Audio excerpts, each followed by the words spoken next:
It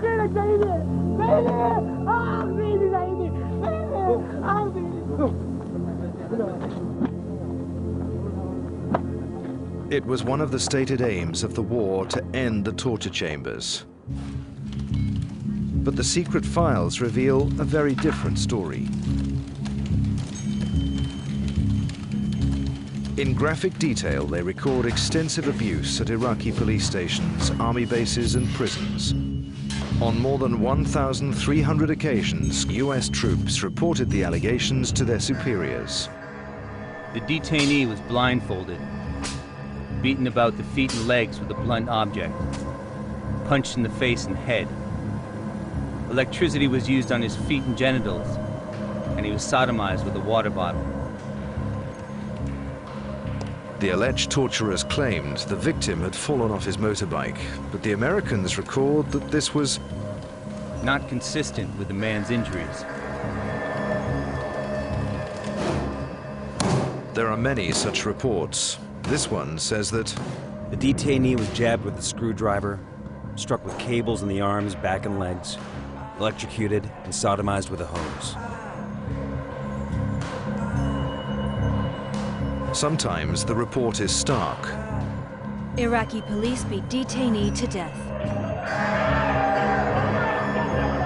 Day after day, US troops report torture allegations and torture scenes, some of which appear to have been posted on the internet.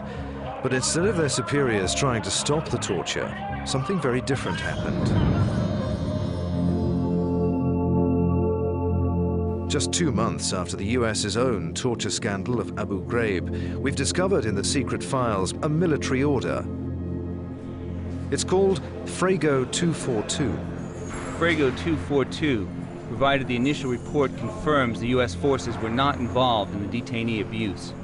No further investigation will be conducted unless directed by higher headquarters. Fragmentary Order, or Frago 242, apparently ruled out any US intervention in Iraqi-on-Iraqi torture. A second order, Frago 039, issued in April 2005, did require US personnel to report Iraqi-on-Iraqi abuse to their superiors, but again, to take no further action unless ordered. Frago 039 now requires reports of Iraqi-on-Iraqi abuse be reported through operational channels. The Frago orders appear to originate from an initial order signed by the commander of coalition ground forces in Iraq in 2004, General Ricardo Sanchez. Some of the reports do appear to have been investigated, yet according to Amnesty International, no Iraqi personnel have ever received a custodial sentence for torture. I think that's quite wrong. If that is the order, then quite clearly, the US, as other governments, have a responsibility to act against torture. And if information about torture, including not by their own forces, comes to their attention, then they need to do something about it. There is evidence that Frago 242 and Frago 039 were also known about at the highest levels of US government. The most senior man in the US military was convinced his troops should be stopping torture in 2005. Then US Defense Secretary Donald Rumsfeld had different ideas.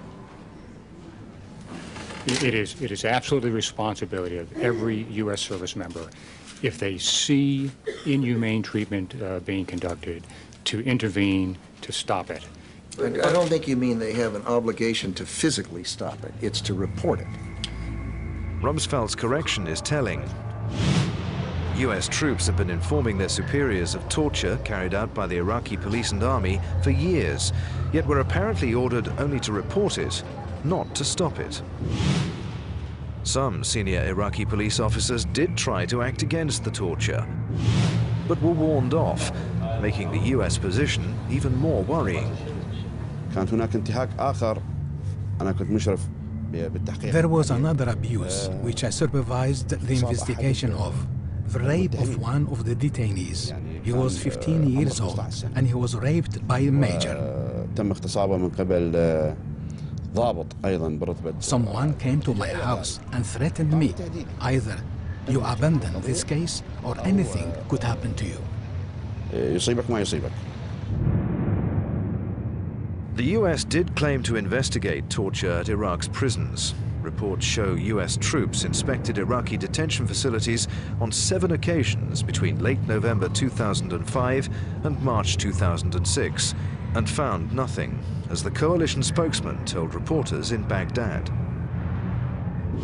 The facilities were, by our standards, overcrowded, but the people being held at those facilities were being properly taken care of. They were being fed, they had water, they were taken care of. So no abuse, no evidence of torture in those facilities. But what reporters weren't told is that during the exact period when the US says it was finding no torture, its own troops were finding something very different. US soldiers reported to their superiors 41 separate incidents of alleged abuse by Iraqi police or soldiers in the same period. They include multiple claims of detainees being beaten, including with chains, and a detainee who says that he was electrocuted.